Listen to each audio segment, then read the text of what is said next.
छत्तीसगढ़ में चुनाव भले ही संपन्न हो चले हों, लेकिन चुनावी बयानबाजियों का जो दौर है वो अब भी जारी है।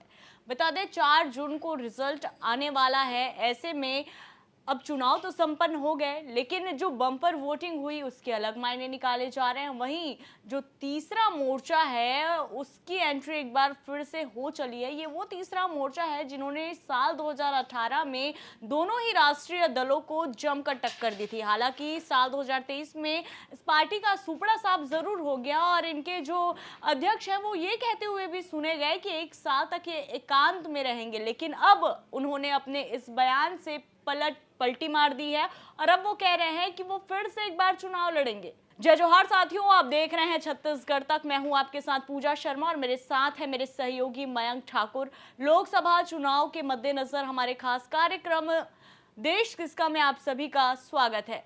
साथियों, मैं जिस पार्टी की बात कर रही हूं वो है जेसीसीजे यानी जनता कांग्रेस छत्तीसगढ़ जोगी। ये पार्टी है और अमित जोगी से खास बातचीत की हमारे संवाददाता ने। बता दें, इससे पहले जब अमित जोगी से हमने बातचीत की लोकसभा चुनाव के जो तीसरे चरण की वोटिंग हुई उस दिन वो अचानक कैमरा के सामने आए। इतने दिन तक वो कहाँ गायब थे इसकी जानकारी भी हमने दी और तब उन्होंने ये कहा था कि 1 साल तक वो चुनाव से दूर रखेंगे अपने आप को और परिवार में थोड़ा सा समय बिताएंगे। और अब हाल ही में उन्होंने छत्तीसगढ़ तक से फिर से एक बार बातचीत की। अब उन्होंने पहले की तुलना में इस बार जो अपने बयान है उस पर पलटी मार दी है। इस दौरान उन्होंने एक बड़े रहस्य की बात कही।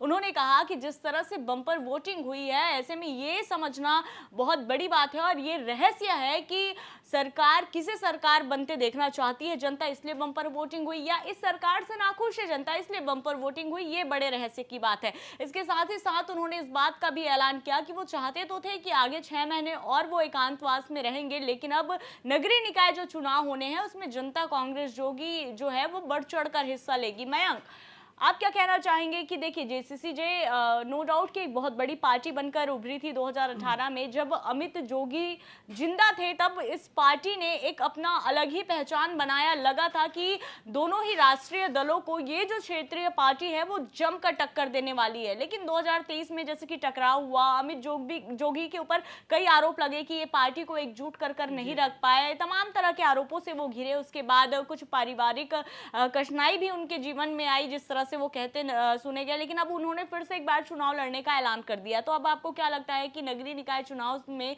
अगर तीसरी पार्टी बनकर एक बार फिर से जेसीसीजे एंट्री लेती है तो ये जो बीजेपी कांग्रेस है इसके लिए कितनी मुश्किलें बढ़ सकती हैं? बिल्कुल पूजा, छत्तीसगढ़ में तीसरे मोर्चे की बात कर दी जाए तो छत्तीसगढ़ राज्य जब से बना है तब से तीसरे मोर्चे पर सबसे बड़ी कामयाबी जो है जेसीसीजे को मिली है। हमने देखा है 2018 पे जब चुनाव हुआ था विधानसभा का, उसमें 14% वोट जो है जेसीसीजे के खाते में गया था। यानी अब तक छत्तीसगढ़ बनने के बाद से सबसे बड़ा जो तीसरा मोर्चा फ्रंट तौर पे उभरा था वो जेसीसीजे उभरा था। ये बात अलग है। उस दरमियान जो अजीत जोगी हैं वो पूर्व मुख्यमंत्री रहे हैं, पहले मुख्यमंत्री रहे हैं, उनका एक अपना जन सैलाब था। वो जन नेता के तौर पर छत्तीसगढ़ में जाने जाते रहे हैं और उनके जाने के बाद बमुश्किल पार्टी कुछ समय तक ही चल पाई और धीरे धीरे पार्टी का पतन होता चला गया। और तो और अमित जोगी को भी चुनाव लड़ने नहीं मिल पाया, तो ये बहुत सारी उनके साथ कठिनाइयां आती चली गई। उनके जाति का मसला हो या फिर पुरानी जो चीजें केस चल रहे थे वो सारी चीजें उनका पीछा नहीं छोड़ती दिख रही है। और अभी तो उन्होंने चुनाव के बाद 6 महीने बाद उन्होंने कैमरे के सामने आए हैं और उन्होंने साफ तौर पर कहा कि वो साल भर तक राजनीतिक परिदृश्य से दूर रहेंगे,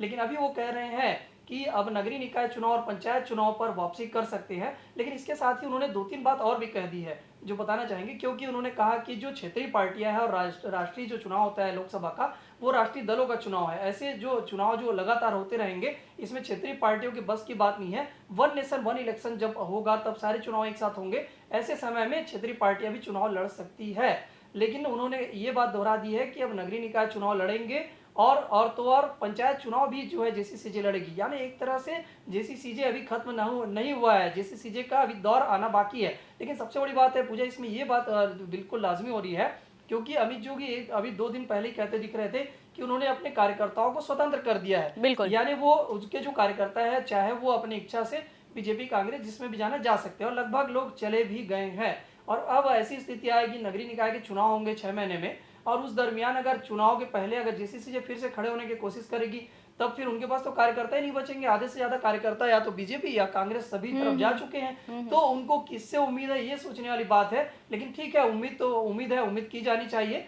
लेकिन अमित जोगी ने फिर से अपने बयान से चौंका दिया है कि नगरीय निकाय चुनाव में पार्टी फिर से मजबूती के साथ वापसी करेगी। देखने वाली बात है कि अब जेसीसीजे में कौन लोग आएंगे, कितने लोग वापसी आएंगे। हो सकता है जो लोग बीजेपी या कांग्रेस में चले गए हैं उनको वहां से नगरीय निकाय में कुछ उम्मीद होगी, वो टिकट नहीं मिल पाएगी, तो हो सकता है वो फिर उनके घर वापसी का इंतजार अमित जोगी को बना हुआ है। मयंक, लेकिन आपको ये बात याद है कि जब चुनाव हो रहे थे अभी हाल ही में, जब साल 2023 का विधानसभा चुनाव भी हो रहा था, तो लगातार कांग्रेस जेसीसी-जे को बीजेपी की बी पार्टी कहती थी। ये हमेशा कहती थी कि जो जेसीसी-जे है वो कांग्रेस की बी पार्टी है, तो वहीं बीजेपी हमेशा ये कहती थी कि जेसीसी-जे कांग्रेस को समर्थन करती है। ये दोनों ही आरोप जेसीसी-जे के ऊपर लग रहे थे। लेकिन जब साल 2023 के चुनाव के बाद लोकसभा चुनाव को लेकर जब चौपाल की गई, गौरेला, पिंडरा, मरवाही, जोगी का गढ़ ये कहा जाता है, तो उनके कुछ कार्यकर्ता हैं जिन्होंने खुद बीजेपी के लिए वोट मांगने की बात कही थी। उन्होंने कहा कि किसी पार्टी विशेष से नहीं, लेकिन जिनके कहना चाहिए जो मुद्दे सटीक हैं हम उनका साथ बिल्कुल देंगे। लेकिन अब आप एक बात बताइए, जब हमारे सहयोगी ने उनसे ये सवाल पूछा कि जेसीसी-जे जिस तरह से अमित जोगी ने कहा था कि 1 साल बाद अमित जोगी का एक नया रूप आपको देखने को मिलेगा, क्या वो नया रूप हो सकता है? इसको लेकर जब हमारे सहयोगी ने उनसे बातचीत की कि आप साल भर बाद नए रूप में आने की बात तो कह रहे हैं, तो आप कौन से राष्ट्रीय दल में जाना चाहेंगे? तो उन्होंने स्पष्ट तौर पर मना नहीं किया। उन्होंने ये नहीं कहा कि मुझे जेसीसी-जे को आगे बढ़ाना है या मैं इस पार्टी के तहत काम करूंगा या ये क्षेत्रीय पार्टी को बड़े पार्टी के तौर पर उभारूंगा। उन्होंने ये बातें नहीं की और ना ही उन्होंने इस पर स्पष्टीकरण दिया कि ना ही वो बीजेपी में जाएंगे ना ही वो कांग्रेस में जाएंगे। तो आप एक बात बताइए, क्या अभी भी ऐसा लग रहा है, क्योंकि जिस तरह से जेसीसी-जे के जो अध्यक्ष हैं ये कभी अमित शाह से मुलाकात करते हैं, फिर विष्णुदेव साय से वो मुलाकात करते हैं, तो क्या अभी भी ऐसा कुछ, ऐसी कोई जानकारी, ऐसे कोई इनपुट्स हमारे पास आ रहे हैं क्या कि ये बीजेपी में विलय करने की कोशिश जेसीसी-जे की हो रही है? बिल्कुल पूजा, जो है विलय करने वाली स्थिति अब तो पूरी तरह से हाथ से फिसल चुका है, समय निकल चुका है, क्योंकि अमित जोगी लगातार प्रयास करते दिखे हैं। हमने देखा है कि लगातार 6 महीने से वो इस तरह की कोशिश में लगे हुए थे, और तो और वो गृह मंत्री अमित शाह से भी वो मुलाकात की है, क्योंकि उनको पता है कि छत्तीसगढ़ में कांग्रेस में जब तक भूपेश बघेल की मौजूदगी है, अमित जोगी का कांग्रेस में वापसी किसी भी हाल पे नहीं हो सकता है। यही वजह है कि वो लगातार कांग्रेस की ओर पहले झुकाव उनका दिख रहा था, लेकिन जब वहां बात नहीं बनी, वहां दाल नहीं गली, तो फिर वो बीजेपी की ओर लगातार रुझान दिखाते चले गए। हमने देखा है कि लगातार बीजेपी के तमाम नेताओं से वो टच में रहे हैं, और तो और जिन मुद्दों को लेकर बीजेपी राजनीति करती है वो सारे मुद्दों को लेकर लगातार वो आगे बढ़ते दिखते हैं। हमने देखा है कि धारा 370 को लेकर भी वो सोशल मीडिया पे बात रखे थे। कुछ मूवी आई थी, मूवी भी देखने हमने कार्यकर्ताओं के साथ एकजुट होकर गए, और तो और उन्होंने टैक्स फ्री करने की बात भी कही थी। फिर बीते दिनों वो जो है अमित शाह से मिले, फिर सीएम शाह से भी और तो और मुलाकात करने गए थे, और उनको वो अपने पिताजी के जो है स्मृति में जो पुस्तक लिखी है उससे सपनों का सौदागर, उसको भी उन्हें सप्रेम भेंट किया।